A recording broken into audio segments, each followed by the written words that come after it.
This is Diaspora TV, your #1 global network.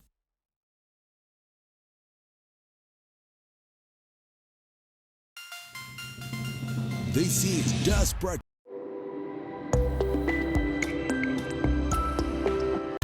Is the Lord who breaks every chain. The voice he speaks is like a kulira ekigambo ekyo obuta-complaininga kubanga bwe tumala okwezuula mu Katonda ne tumanya nti God is all good in all his character, tetutaanidde ku complaininga, tulina kugenda mu maaso ge ng'abaana tweyanzize abatukuvu ababadde batuyigiriza ku mukutu.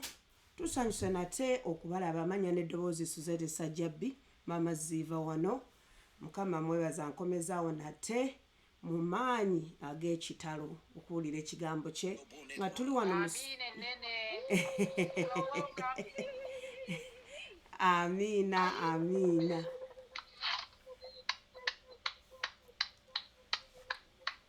Amina. Bannange mbamiisinze nnyo naye Mukama mulungi. Nkomyewo nate wamu n'omuweereza Godfrey Sempebwa Mubiru ayimiridde mu kituli ng'aweereza mu bbanga in the gap ng'aweereza ebbanga lino lyonna. Twagala okwebaza Katonda olw'ekisa kyamukozesezza okutuyigiriza era n'okutulungamya nga Bayibuli bw'ebadde tugamba. Twagala nateera okwebaza buli kinoomu. Twabadde ku surprise party ya mukulu waffe abasinga gwemumanyi Senga Rose, abalala maama, abalala mikwana, abalala ba Luganda. Twagala okwebaza buli kinoomu eyasobodde okujja n'abo abataasobodde naye nga mwacontributinze bannange. Byonna bye mwakoze tusiima. Mukama abaddize wonyonyo n'aba Boston community aba diaspora nammwe twagala obebaza nate. Mwebala okutulaga omukwano. Kituufu ddala okulaga omuntu omukwano ng'akyali mulamu. Nzijukira waliwo omuntu omwe yagamba nti bannange munjagale nga nkyali mulamu, saagala muleetaaga muli aganene nga nfudde, mukaabe nnyo nga sikyawulira. So twagala ebintu ebyo biteeka in action.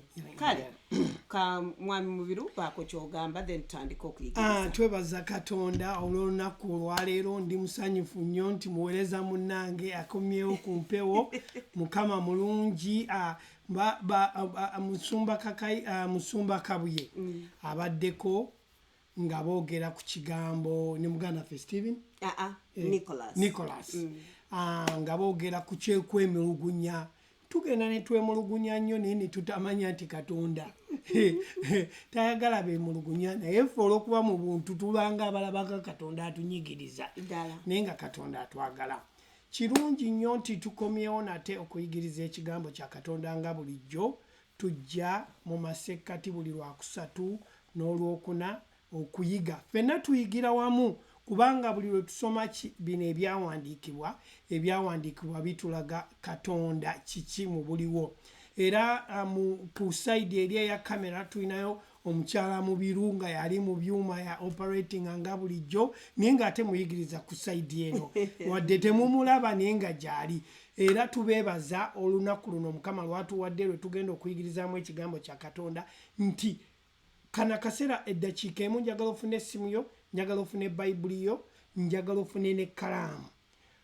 Omuntu gwe bayita student n'omusomesa bonna balina okubeera n'ekkalaamu ate bawandiika notisi nti gw'ogenda kuddayo ozisome bye wawandiise osobole okufuna okutegeera.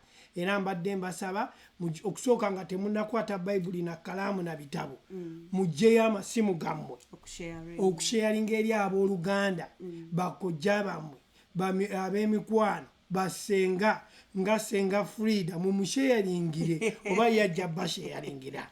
Amiina nnyo. Abooluganda tugenda kuyiga okuyita mu byawandiikibwa. Ebyawandiikibwa bye bitulaga Kristo gwe tugenda okusomako olunaku olwaleero. Ate leero tuli ku mutwe, tugenda kweyongerayo n'omutwe ogugamba nti okugeraageranya obumanyirivu n'ebyawandiikibwa. Waliwo abantu nga bagamba nze nina obumanyirivu bungi nnyo mu kigambo kya Katonda naye tosobola kusinga byawandiikibwa kubanga bino byawandiikibwa bisomebwe tusobole obitegeera. Byakola ki? Byawandiikibwa bisomebwe ate tubiwandiike n'abalala babikole ki? Balyoke baki? Babisomera babitegeera. Mfunye nano message okuva eri Sister Frida ng'agamba nti our beloved sister friend to many is going to become a grandmother very soon. Twagala okubategeeza nga wonderful surprise baby shower for our daughter. Sijja ate kwogera linnya bwebanga eri surprise shower sijja kwogera kubanga ate mbyogedde kale nno. Kale abali mu circles ezo tujja kuba nga tubaako kye tukola. Kati katusabe. Weewaawo. Taata twagala okwebaza olw'eggulo lwaleero akaseera kano k'otuwadde okujja mu maaso go nga tuzze okuwulira ekigambo kyo nga tuzze okuyiga obikkula okutegeera kwaffe eri buli kinoomu alogenze ku platform eno okuyiga ekigambo kyo muwe okutegeera muwe okumanya. Tukwebaza olw'obulamu obutaggwaawo bw'otuwa, tukwebaza olw'omwoyo omutukuvu agenda okutulungamya oyo gwe watuwa mu kukkiriza oluvannyuma lwe twamala okukkiriza ne tuweebwa omwoyo omutukuvu. Era tukwebaza nti ekigambo kyo kigenda kukola mu ffe, ekigambo kyo bulamu, ekigambo kye kireeta enjawulo. Era nkwebaza buli kinoomu akyalina ekimubisse ku maaso kigenda kuvibwako asobole okutegeera. Byonna tubisabe nga tuyita mu linnya ly'omwana w'omu Yesu Kristo Mukama waffe, by'omu n'agamba nti amiina.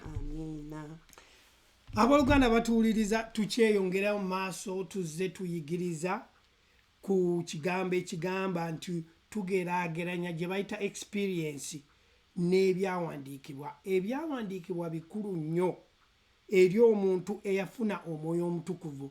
Tubadde tujja tuyigiriza nti tulungamizibwa mwoyo, naye omwoyo ono atulungamya yateekebwawo dda. Ayina baziyita enguudo ezaateekebwawo, emikululo egyateekebwawo omukkiriza gy'ayina okugoberera oba omusingi, like a foundation egwateekebwayo nti Yesu Kristo ali mu ggwe, ayagala owulirize okuva mwoyo omwoyo omutukuvu ali mu ggwe, osobole omugoberera kyakola ki? Kyakugambye. Nti luli twasoma ekyawandiikibwa ekiri mu Ngero essuula tugenda kukiyita mbuyisi tetugenda kusoma, kiri mu Ngero 14 essuula 14 olunyolo 12 tugamba nti waliwo ekkubo omuntu lyayita eddungi naye ng'enkomerero yalyo ikola ki? Kuzikirira, kufa. Oluusi omuntu agenda n'alowooza nti lino ekkubo lyenkutte tuufu naye nga terirungamizibwa mwoyo wa Katonda, naye nga likutwala ki? Likutwala mu kufa. Era ne tugenda nga tweyongerayo nga tusoma ebyawandiikibwa tusobole okufuna okubikkulirwa n'okutegeera. Era ekirala ekyawandiikibwa kye twasoma nga kiri mu Ngero nga kitugamba nti weegendereze. Ngero essuula 4 olunyolo 23 nga kyogera ku birowoozo by'omuntu nti ebirowoozo by'omuntu bimutwala mu kuzikirira. Kyava wandiise mu Ngero essuula 4 olunyolo 23 weegendereze by'olowooza kubanga obulamu bwo bufugibwa ebyo by'olowooza. Kituufu ddala kubanga kyoteeka mu bwongo kyekigenda okuba ggwe. Era bw'oteekamu kutya embeera yonna bw'enejja era kutya yajja okufuga. Bw'oteekamu ekigambo kya Katonda embeera ne bwekulumba etya olw'okuba ekigambo kya Katonda maanyi bulamu ojja kuba ng'osobola okuwangula. Kyova olaba nti tugenda ne twerabira nti eyatutonda Katonda yatuvunaanyizibwako. Ye landlord w'obulamu bwaffe. Weebale nnyo. Kati gwe naawe ekikutwala okumanya landiroodi wo okitegeera nti alandiroodi wange yono, naye eriyo abakkiriza nga tebamanyi na landiroodi waabwe. Kyetuvudde tujja olunaku olwaleero ne tuwagala tuyigirize tumanye landiroodi w'obulamu bwaffe yaani, oyo atudde mu ggwe asula mu ggwe. Tugenda ne twerabira nti yeekaalu ya Mukama yaani? Ye ggwe. Yenze yeggwe. Naye bino byonna bitwala omukkiriza okumanya asobola okutambulira mu buwanguzi. Emirundi egisinga tugenda ne tulaba abakkiriza nga balina bagita mixing up okutegeera obwakatonda buno obuli okutabulatabula we bali kyekigambo ekituufu nti batabulatabula olw'okuba balina experience obumanyirivu ne baagala babuleete babugatte n'ebyawandiikibwa oluusi baba ne experience y'obulamu otyo ate ne bagitabika wamu n'ebyawandiikibwa kati bo ne bafuula ebyawandiikibwa okwogera eri ggwe nange kifo ky'okuleka ebyawandiikibwa kubanga bafuula experience yaabwe okuba ng'eyogera gye tuli ekife ky'okuleka ekibyawandiikibwa okwogera gye tuli amiina kaakati kyetuva twagala twawule bwe tuba tusoma bayibuli eno tulina okusoma bayibuli ne twawula kye bayita divide bayibuli eno erimu ebintu sitaani bye yayogera erimu ebintu abantu bye bayogera bannabbi erimu n'ebintu katonda bye yayogera eri abantu kati bwe tuba tusoma tulina okwawula yesu kye yava agamba nti ebyawandiikibwa bino bwe mubisoma mulowooza bireeta obulamu obutakola ki biraga obulamu obutaggwawo naye byo byogera kwani ku nze byogera ku kristo kati awo bwe tuba tusoma bayibuli tulina okwawula naye oluusi tugenda nesoma bayibuli sitaani byeyayogera gundi byeyayogera byonna netubikola ki netubyeteekako si kibi okwongerezako ekyo tuyinza kitwala kiri bwe kiti nti bayibuli tulina okwogeza historical bible ekitabo ekyebyafaayo naye ekitabo ekyo ekyabyafaayo kyogera ku katonda olw'okuba kirimu ebyafaayo kirimu ebyakolebwa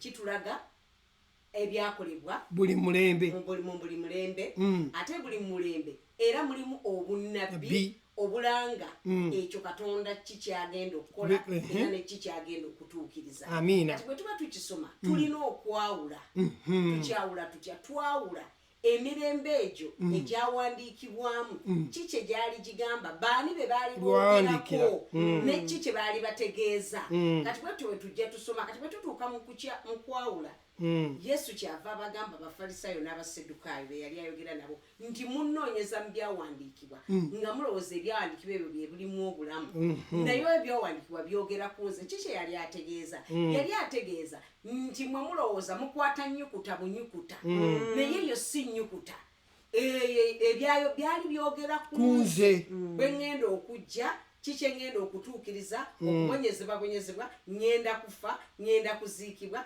ngenda kuzuukira okununula omuntu omuzzayo mu kifo katonda mwamwagala amiina kati bwe balabanga omuntu abajjako kintu ekyabwe ajjako ekintu kyabwe kiringa olwaleero nti wabaddewo okusomesebwa kunene mirembe na mirembe naye ng'okusomesebwa okwo kubadde kufu kati abalala bwe basituka ne baleeta okuluŋŋamizibwa okuyita mu byawandiikibwa babayita bannabbi b'obulimba so ng'ate bano abasomesa ebitakwatagana na byawandiikibwa betwandiisa abasomesa bw'obulimba kubanga ensonga lwaki tusoma olwaleero indwelling spirit omwoyo oyo omwoyo w'omunda atuula mu ffe omwoyo oyo bwe tulokoka tumufuna kati mu kumufuna mu ngeri y'okumanya engeri y'okutambulira mu mwoyo wa katonda tulina ebyawandiikibwa nga byogera ku kristo bwe tusoma ebyawandiikibwa bino tufuna okutegeera okuyitibwa mu kristo naffe mu ye mwe twerabira kubanga ye lyekkubo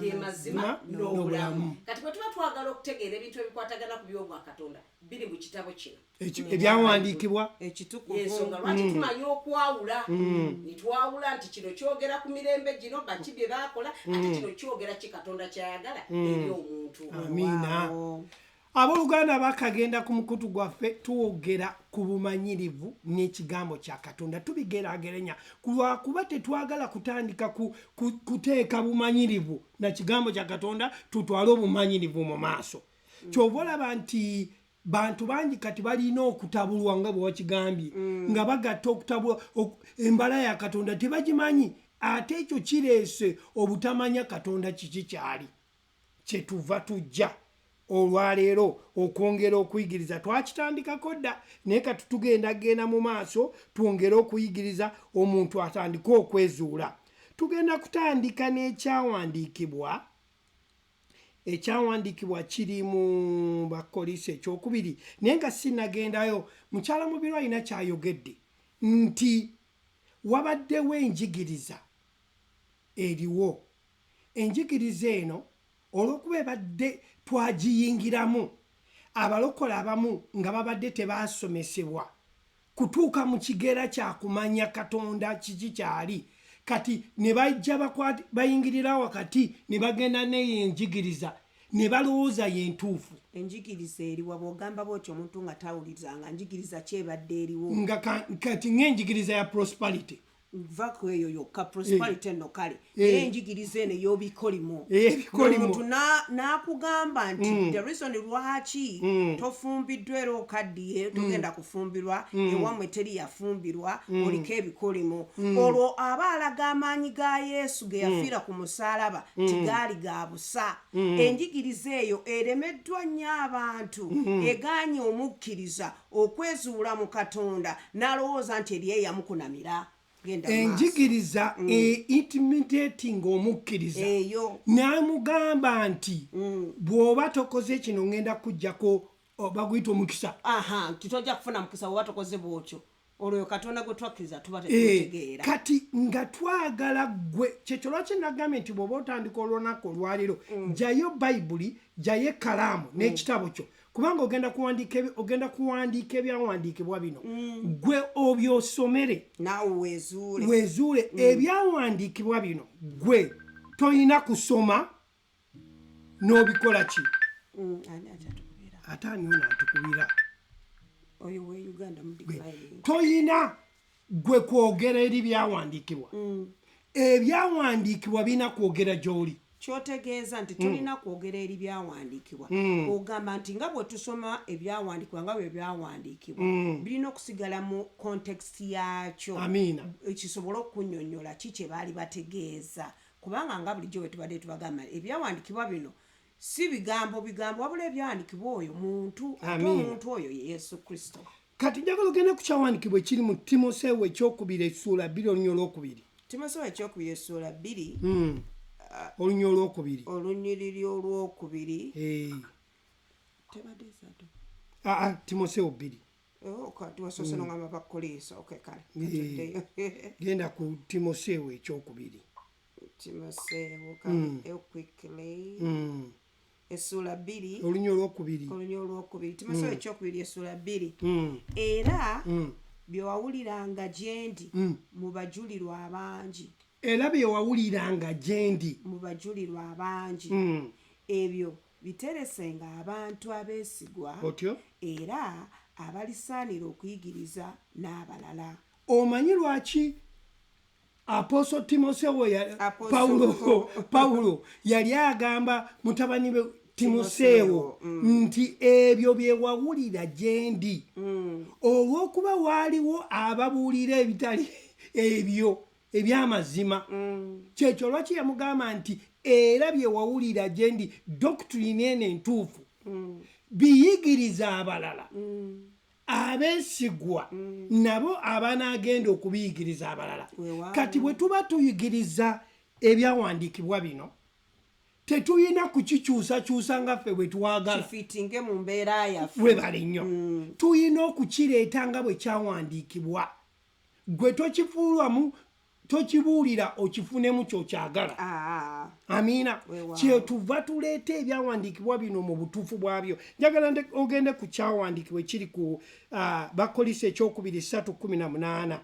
Bakoliso ekyokubiri essuula 3 olunyiriri lwa 18 lugamba bwe ruti naye ffe ffenna bwe tuggyibwako ekyokubikka ku maaso nga tulaba ekitiibwa kya Mukama waffe tukyusibwa okufaananyizibwa nga ye okuva ku mitendera gumu ogw'ekitiibwa okutuusa ku mulala kubanga kino kiva eri Mukama gwe mwoyo naye ffe ffenna bwe tuggyibwako ekyokubikka ku maaso nga tulaba ekitiibwa kya Mukama abamu ku ffe tukyayina veil musala yaffe bwe tuba tusaba nti bafune okutegeera ye Pawulo omutume Pawulo ze yali asaba nti bafune that their eyes may be what enlightened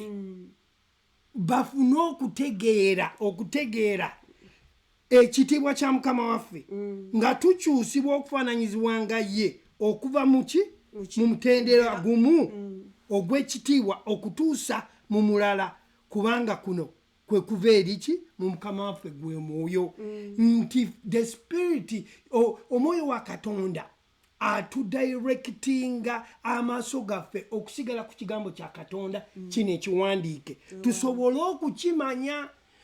Mbagambye tubadde tujja tuyigiriza ku mwoyo wa Katonda okutuluŋŋamya nti omwoyo wa Katonda ali mu ffe era atambula naffe buli we tulaga tasigala ka gwe n'ogenda gy'ogenze buli w'ogenda otambula naye kati yoyo omwoyo gwe twogerako the indwelling of the spirit gw'otambula naye kati twogera ku experience n'ekigambo kya Katonda ekigambo kya Katonda kisinga experience newankubadde mu nsi muno tubeera n'obumanyirivu.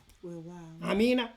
Tweyongereko mu maaso okwongerezaako ku ekyo obumanyirivu bwo n'obwange buba buyamba nze naye ekigambo kya Katonda kyo kikuyamba bw'okireeta eri omuntu atanneezuula oba omuntu alina ebizibu kimuyamba okufuna essuubi kimuyamba okwetegeera nti bwe nti bwe nina okutambula mu bulamu buno naye bwe ndeeta experience yange yokka nenjogera eri obulamu bwo ojja kufunamu ebitonotono naye tebijja kuwa nnyo mizi ya buwanguzi mu bulamu. Kyova olaba Pawulo awandiika mu kiseera ekyo yali awandiikira Bagalatiya naye kati naffe mu mulembe guno kitukwatako tugendeyo mu Bagalatiya essuula 1:8. Bagalatiya essuula 1:8 egamba naye obanga ffe oba bamalayika ava mu ggulu bw'abuuliranga enjiri okuggyako gye twabuulira akolimirwenga.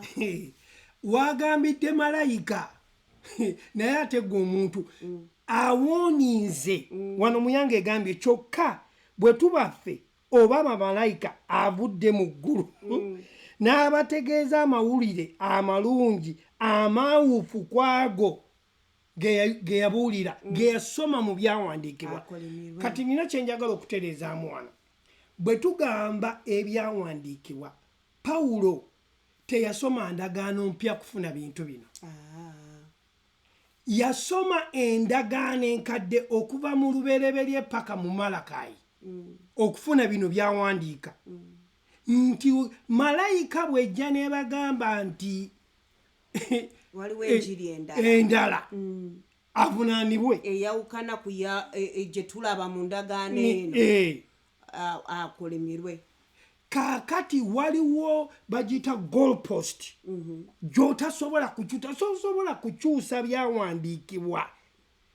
Ebyawandiikibwa kwe tuyimiridde ffenna tuyimiridde ku batume ne baki n'obunnabbi.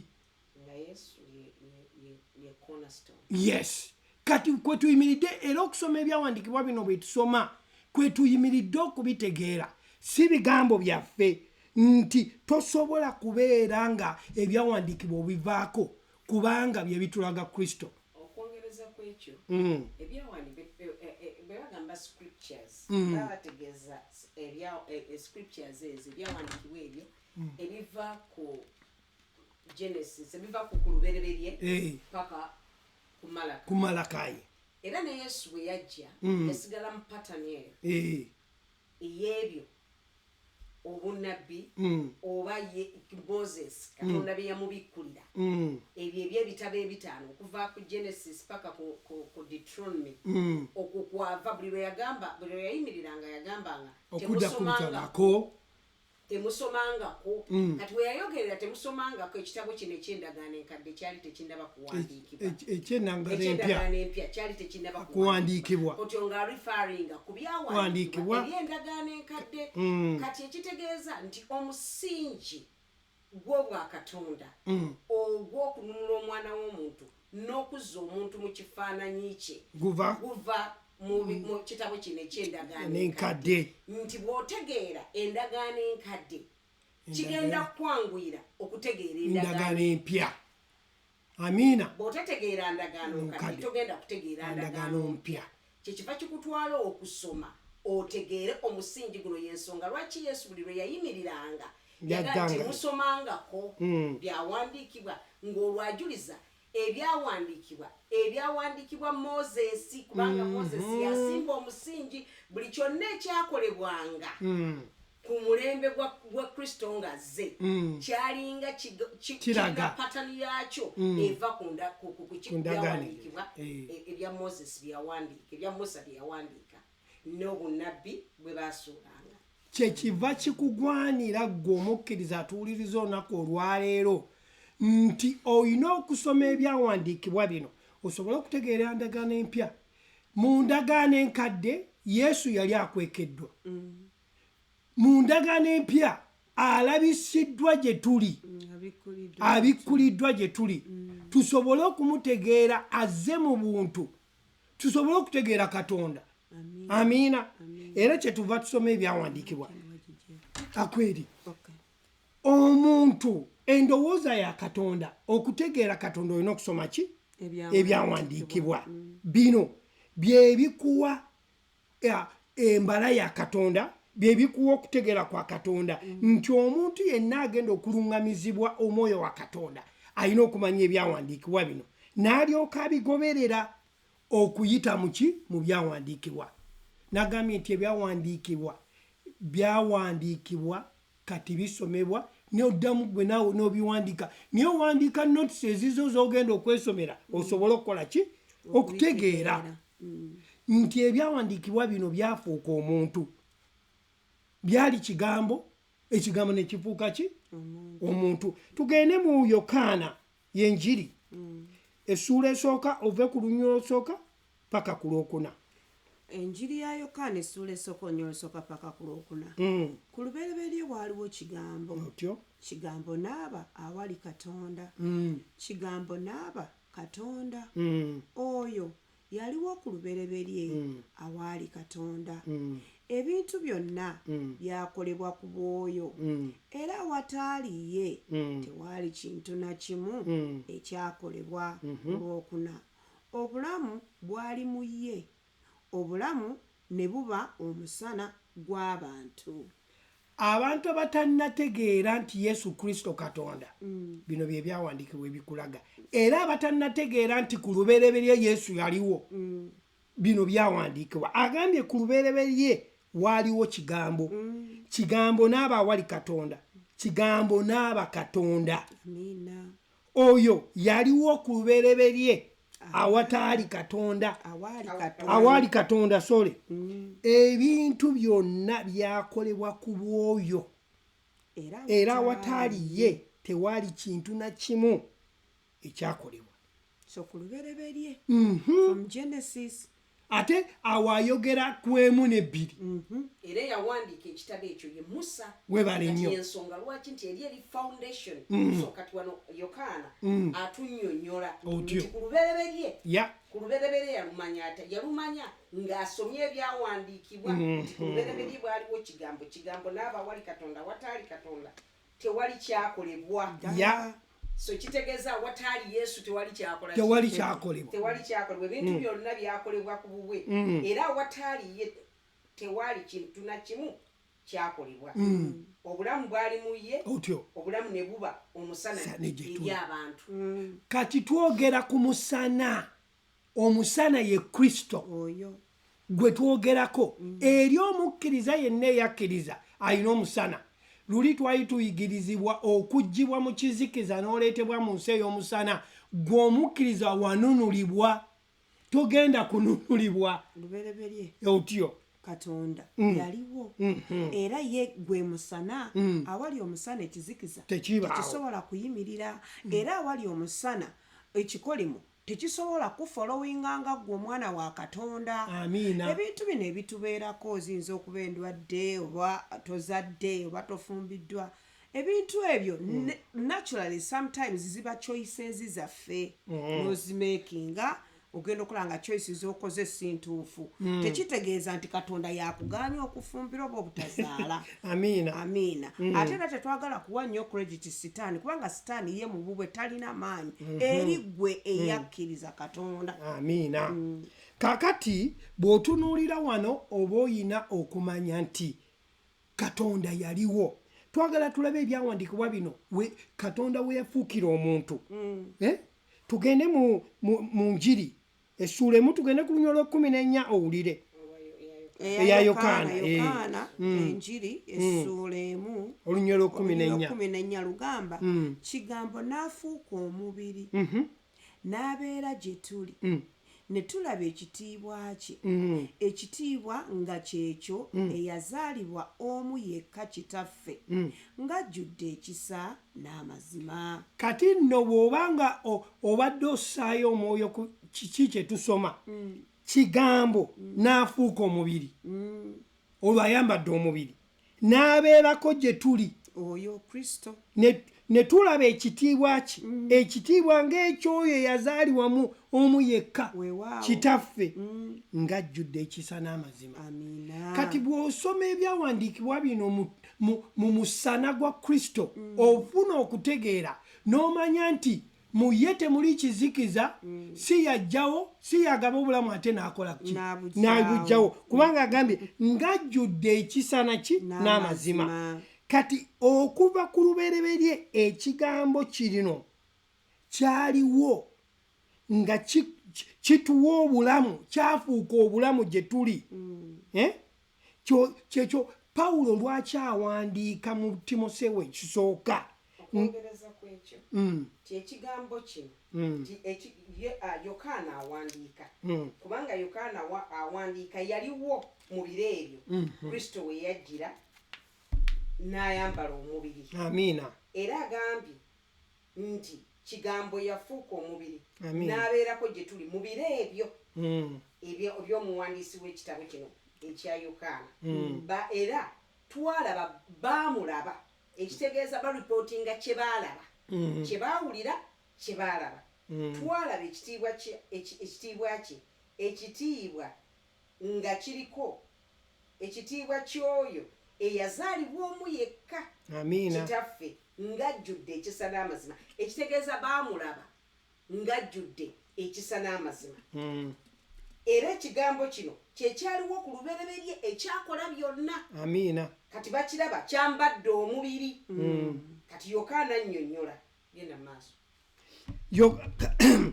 Kati Yokaana wano mu kunnyonnyola atulaga nti kati Kristo azze gye tuli ayambadde omubiri abaddeko gye tuli. Kati wano Pawulo ayongerayo okutunnyonnyola kiraga nti Yesu Katonda azze gye tuli mu buntu.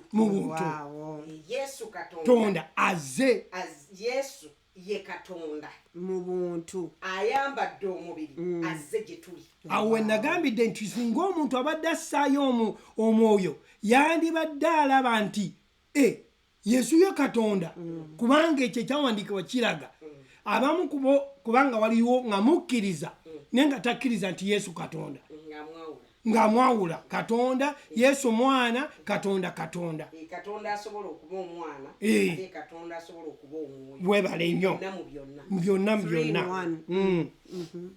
Kati Pawulo atunnyonnyola wano tusobole okutegeera gendako mu Timoseewo ekisooka essula 3 olunyolo 16.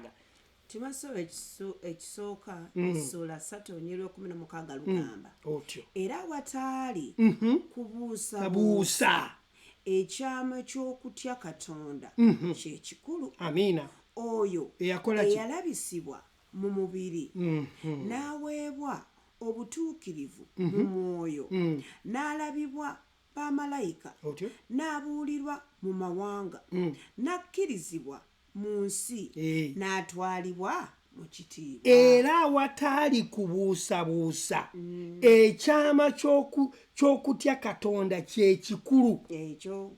Kati engeri we boogera ekyawandiikibwa ng'ekyo ffe gwakisomye ng'okizza mu buntu ekyokutya Katonda si kutya kuno bwe kuti okitegeera oyo eyalabisibwa he was manifested mu buntu gye tuli omuntu asobole okutegeera Katonda omuntu asobole okwerabisibwa mu Katonda kyekyamuleeta bwe yeerabisibwa omuntu asobole engeri yokka gy'osobola okumanya kasita otegeera Yesu oba otegedde Katonda mu ngeri endala nti yalabisibwa tusobole kubanga yalabisibwa ffe tusobole okwezuula mu ye jjukira nti akomyewo nate okutukomyawo eri to reconcile us back to God. Yes. Kati wano alabisiddwa asobole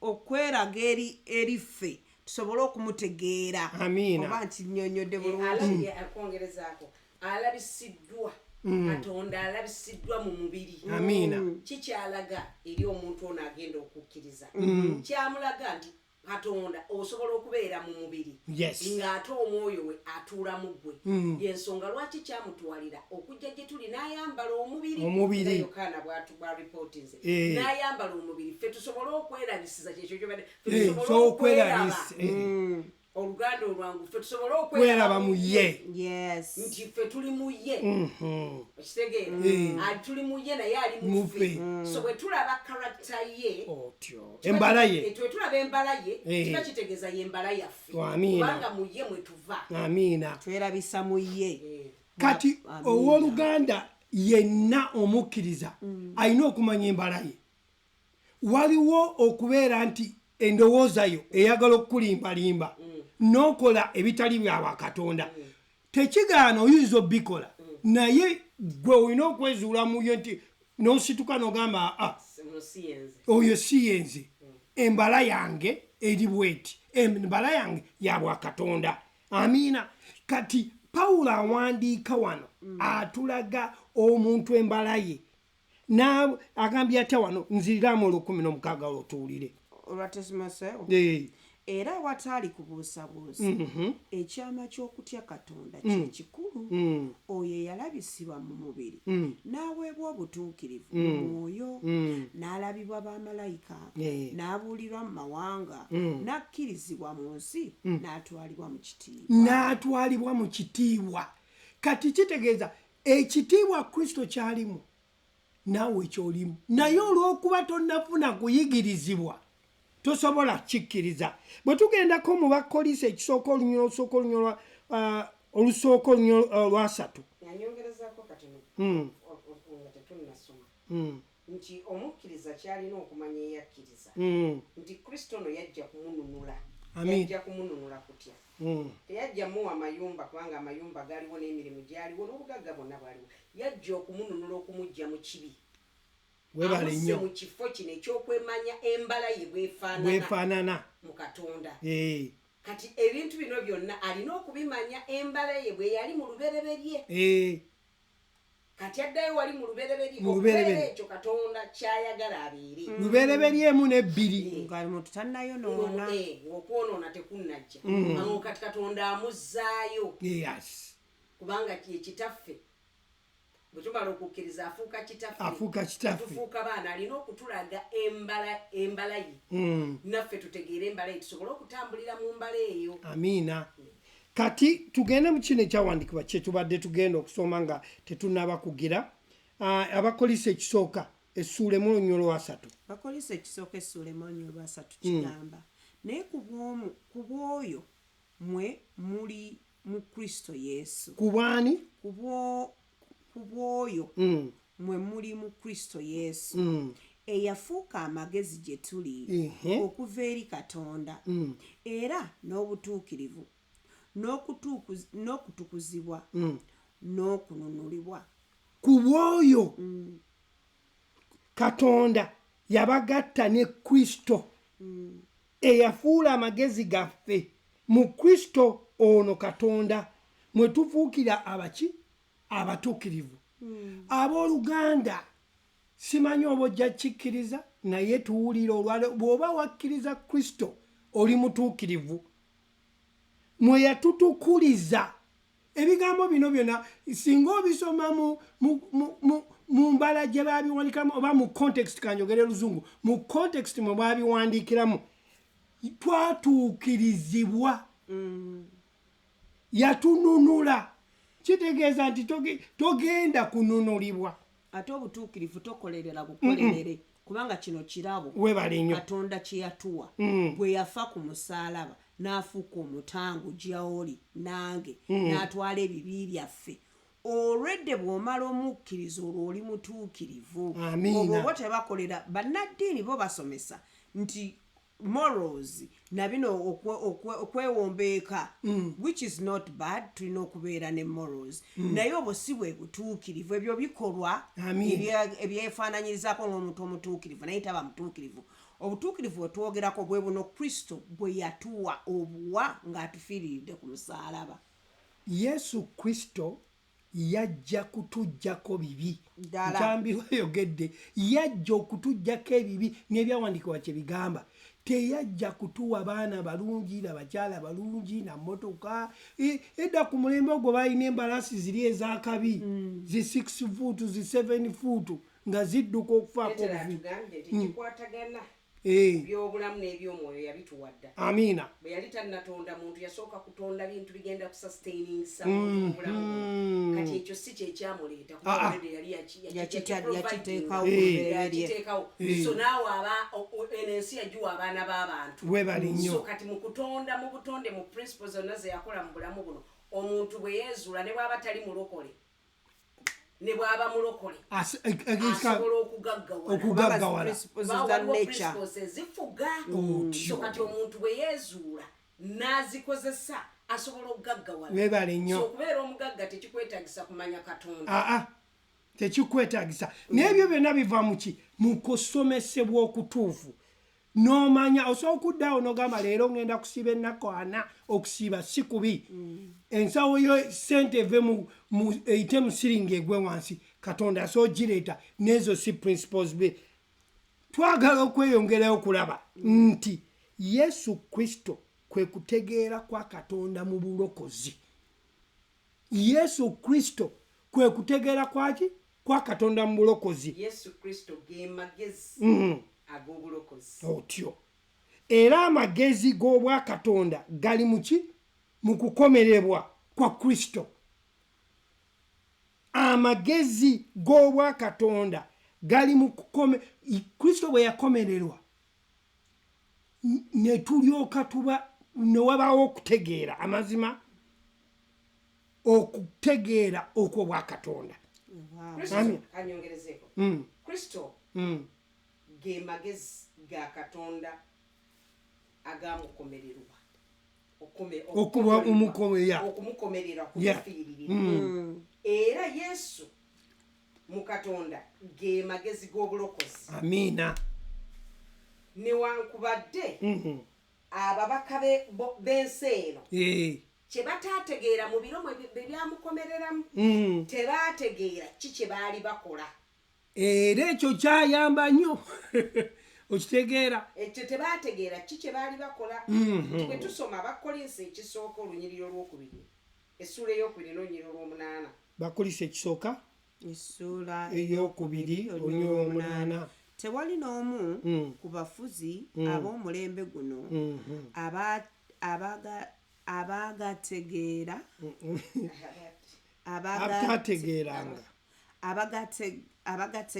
this is how I see it. Okay. Kuba singa baagategeera amagezi tebandikomeredde Mukama ow'ekitiibwa.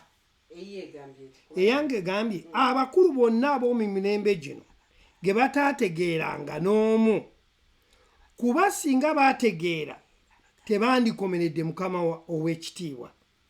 Kitegeeza nti tebaategeera. Tebaategeera nkola ya Katonda okuyita ku musaalaba. Tebaategeera nti waliwo amagezi ag'obulokozi nga gayita mu musaalaba okukomerera Kristo ku musaalaba kubanga ekyo ye yali ensibuko y'okununula omuntu omuzza eri Katonda. Kati abakulu abaaliwo mu biro ebyo tebategeera ekyo singa bakitegeera tebandimukomeredde Amina. naye obutategeera Era bwabwe bamukomerera. Amina. Era bwe tweyongerawo mu maaso wano tulaba nti okukomererwa kwa Yesu kuno n'okujja kwa Kristo abantu abangi tebalowooza nti Kristo asobola okujja mu mubiri. Katonda nti Katonda asobola okwambala omubiri najja n'akomererwa. Webale nnyo. Tekikola makulu eri ensi. Tekikola makulu eri ensi. Naye gano ge gaali amagezi ga Katonda. Mwayita okununula omuntu. Amiina. Kristo okuweebwayo nga ssaddaaka. Webale nnyo. Era okukomerera kwa Kristo. Yes. Era ensibuko yaffe ey'obuwanguzi evaawo. Yesu wakomererwa ku musaalaba. Kyova olaba ebikolimo bwe yakomererwa nabyo byakomererwa. Agalwadde gonna byakomererwa ku olwo. Kati gwe ng'omukkiriza embeera zijja kulumba naye olina okumanya nti byaggwa dda. Kati olwokuba oli mutuukirivu wa Katonda otambuliramu ekyo omulimu ogwaggwa edda olina kwezuula ti kino kyekintawaanya ng'oddayo mu byawandiikibwa. Ebyawandiikibwa ye Yesu Kristo nti kikyakugamba mu mbeera eyo nga weezuula ng'ofuna obuwanguzi okusinga okutambula ng'okomplaininga ng'Oluganda Nick wabadagamba abamu bagenda ne basaba nga bakomplaininga kuba tebategedde Katonda. Kituufu ddala omuntu embeera ne weeba ekulumbye etya naye oba otegedde Katonda tosobola complaininga.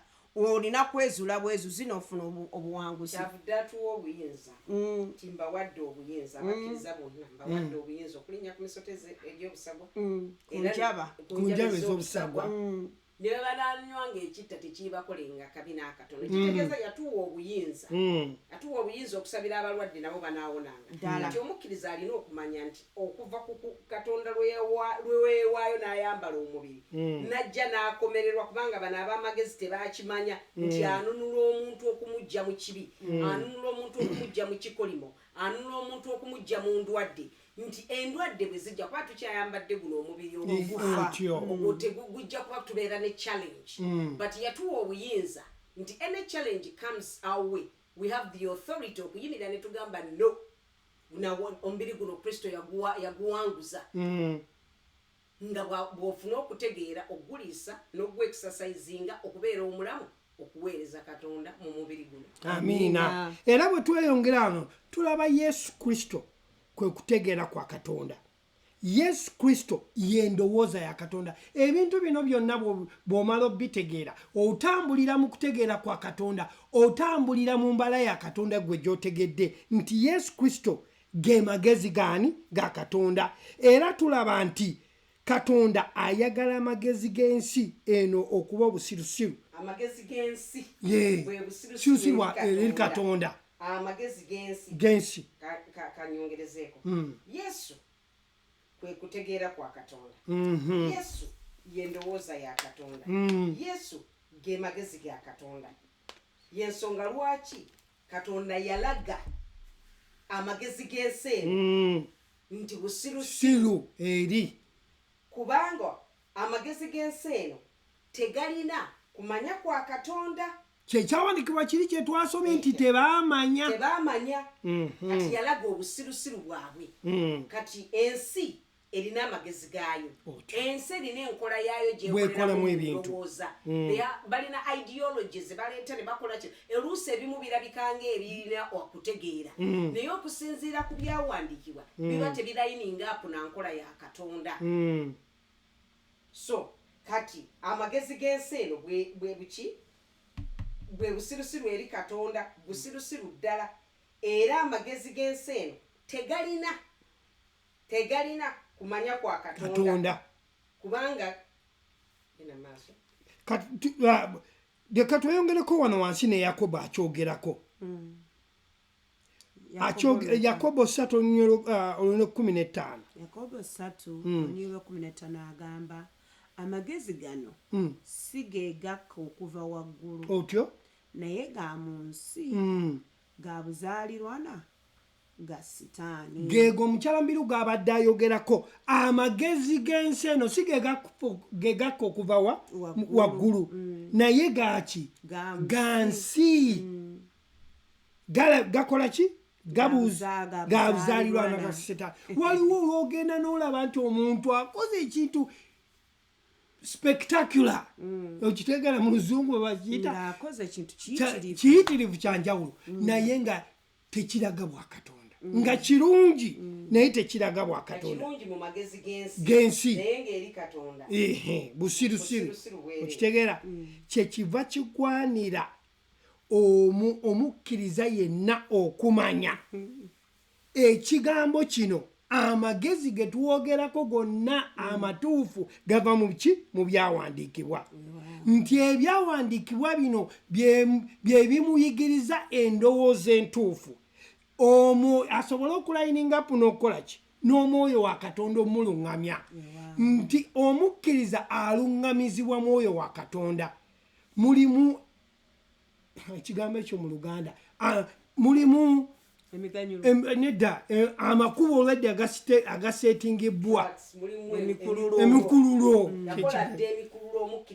mwalina okuba nti aluŋŋamizibwa ye mwoyo wa katonda gwalina mu ye amiina kyekiva kitwala omukkiriza okuba nti asomesebwa oba amanya ekigambo kya katonda kubanga ekigambo kya katonda kino kyekisomesa endowooza y'omuntu y'omukkiriza okumanya ebyobuliwo byalina mu nsi ey'omwoyo amiina era ekigambo kya katonda bwe kijja ne kiyingira mu ggwe wano tusomewo ndowooza ntegeere bategeeze zabbuli 119 olunya olw'113 Zabuli ewe 119 ekigambo kya katonda kireeta omusana 19 olunyiriri olw'13 lugamba ebigambo byo nga bigguliddwawo bireeta omusana biwa okutegeera abatalina magezi ebigambo bya katonda nga bigguliddwawo bireeta ki omusana era biwa okutegeera abatalina ki magezi kati ekigambo kino kireeta omusana mu ggwe kiraga kristo kubanga kristo gwe musana kireeta omusana mu ggwe era kikuwa okutegeera nti bw'oddayo n'okisoma omuntu agenda n'agamba nze ekyawandiikibwa kyannemukwata olw'okuba endowoozayo bw'omala okusoma ekyawandiikibwa tokissaako ki kulowooza kuno ebiseera ebisinga tukisomera mu batusomesa otyo kyoli bwakireeta kuba twogera ku experiences versus a written word experiences obumanyirivu n'ebyawandiikibwa kakati ye mu biseera ebisinga ababuulizi abasinga boogera ku bo beyogerako olwokuba gwe naawe olina byoyitamu ebibafaanana kati bwabireeta bwamala n'aleetayo ekyawandiikibwa n'akiteekawo kati gweoba olowooza nti omusajja abuulidde enjiri naye aba ayogedde ku mbeerayo naye olwokuba mwefaanana mu mbeera kati nawe nogamba nawe nokkiririzamu kati we wayita akaseera enjiri eyo efa ddala terina maanyi naye bwendeeta ekigambo kya katonda nenkulaga kristo okuyita mu byawandiikibwa ebyawandiikibwa bino maanyi abyawandiikibwa bino musana gumulisa n'osobola okwetegeera kati bw'ogenda otegeera endowooza yo enfu eri katonda evaawo kati endowooza ya katonda nefuuka ennamu kyekiva kikutwala okusomesa endowooza yo n'ekigambo kya katonda bw'osomesa endowooza yo n'ekigambo kya katonda ne omwoyo wa katonda bitambulira wamu mu kumulisibwa kuno okw'ekigambo kino ensonga lwaki ekigambo kino bwe kiyingira endowooza eno ekikwata neefuna okumulisibwa okumulisibwa okwo kuleeta okutegeera eri oyo abadde tategeera amiina kyoba olaba nti kati tugambye nti experiences tolina kuddira experiences obumanyirivu n'otandika okubeera nti mwolowoleza oba ebiseera ebisinga naddala ffe ababuulizi baba batuwadde chance okubuulira eri abantu tuba n'obugayaavu okwetegeka mu kusoma ebyawandiikibwa bw'ojja olw'okuba olina experience oludde mu bulokozi oludde mu kubuulira enjiri onoonyayo ekyandikibwa kimu ebisigadde n'oyogera ku mbeera zo kaakati bambi omuntu ono azze ng'alina ennaku olw'okuba naye by'oyitamu yali abiyiseyiseemu agamba enjiri ebadde y'amaanyi naye ogenda okutuuka eka ng'azzeemu mu nnaku ye so singa tulaga abantu bano singa twetendeka ffenna abayigiriza basomesa abasumba bannabbi bw'oyimirira okwogera eri abantu ng'obanga bakugambye bugenda kuweereza weeweeyo akabanga weeyawuleko soma ebyawandiikibwa obitegeere ojje ne waziba dakiika 3 oba dakiika 10 oyogere ebyawandiikibwa nga biri ku Kristo ebiyamba omuntu oli n'abantu abasinga nze era neewuunya ababuulizi abasinga bagamba obudde tebummaze naye nga bw'otunuulira enjiri gy'abuulidde bibadde ku ye mukyala we baana be bye baalidde ng'ekigambo kya Katonda alese dakiika 5 naye ate naakugamba nti obudde tebummaze ekigambo kya Katonda g'emaanyi ekigambo kya Katonda Yokaana atugambye nti ekigambo kya Katonda muntu yayambala omubiri n'ajjako gye tuli agambye nti baamulabira mu kitiibwa eky'omwana omu yekka Yesu Kristo era ne bamulaba ng'ajjudde amazima n'ekisa kati bwe tuba bakubuulira njiri oyo eyajjula amazima n'ekisa tulina kubuulira nkola ye tulina kubuulira mbala ye tetulina kwebuulira kubanga era bw'abadde atuma 12 abagambye nti mugende mu nsi yonna mubuulire enjiri nga mubayigiriza bye nabalagira so kati okusomesa eri abantu abazze nga bannaku abazze nga basibiddwa mu busibe bw'obutamanya Katonda tulina balaga Kristo ono ye Katonda ne bafuna okutegeera ne bafuna okubikkulirwa mu Kristo kyovudde olaba nti Pawulo bw'akibikkuliddwa nti bwe baba bakyasomesebwa mu ndagaano enkadde veera ekyabali ku maaso kubanga buli lwe basomesebwanga eri mu ndagaano enkadde veero yabali ku maaso kubanga Kristo mu ndagaano enkadde kyali kisiikirize kati bw'atuuse mu ndagaano empya tulabye Yokaana amwogedde kazze gye tuli ayambadde omubiri ajjudde ekisa n'amazima kati kitegeeza atubikkulira kikyali tulaba ebyandikibwa nga bimwogerako nti yatambulanga ng'akolanga bulungi ng'awonyanga bonna abaajogebwanga sitaani ekitegeeza yajja otununula mu kizikiza ekya sitaani bwe yali asibidde obwongo bwaffe nga tetutegeera n'atukomyawo nate mu kifo mwayagala tubeere kati omulimu gwaggwa eri abasomesa eri bannabbi eri ababulizi b'enjiri the mandate is to teach people who Christ is. Buli lw'oyigiriza omuntu Kristo aba yeezuula kikyali tayagala experiences zo wabula ayagala Kristo ono eyamufiiririra n'amuwa obulamu. Amiina. Kati abooluganda abalogeze ku mukutu guno twagala obwebaza tugenda kumaliriza mu ddakiika 2 ezisigaddeyo kubanga kati tulina kuyigiriza kisa n'amazima ye Kristo. Yeah, Sister Mabel, thank you very much. Kaakati abooluganda amazima n'ekisa tulina obbiyigiriza. Tulina okulaga abantu Kristo nti bw'ojja okubuulira enjiri todda mu circumstantial kubuulira omanyi covid onaalumye nedda tubalage Kristo baveemu okutya omwoyo Katonda gye twadde tuyigiriza Katonda teyatuwa mwoyo wakutya amazima teyatuwa mwoyo wakutya afreezing omuntu n'afuna atataaka naye twagala tuleete Kristo abantu bamumanye. Abooluganda Kristo yajja okutuwa obulamu oyo. Amiina. Kati tetwagala twerabire mu bumanyirivu bwe tulina n'owulira omuntu ng'agamba nti aba Mukama ddala oyagala ngende ku kkanisa olwaleero njagala oluggi luno lweggule oyinza okuba tewalusibye empewo neelufuuwa empewo neelufuuwa kale Mukama ddala oba oyagala ngende omukazi ono gyampise leka enkuba etonye katonda takola bwato tali magician otyo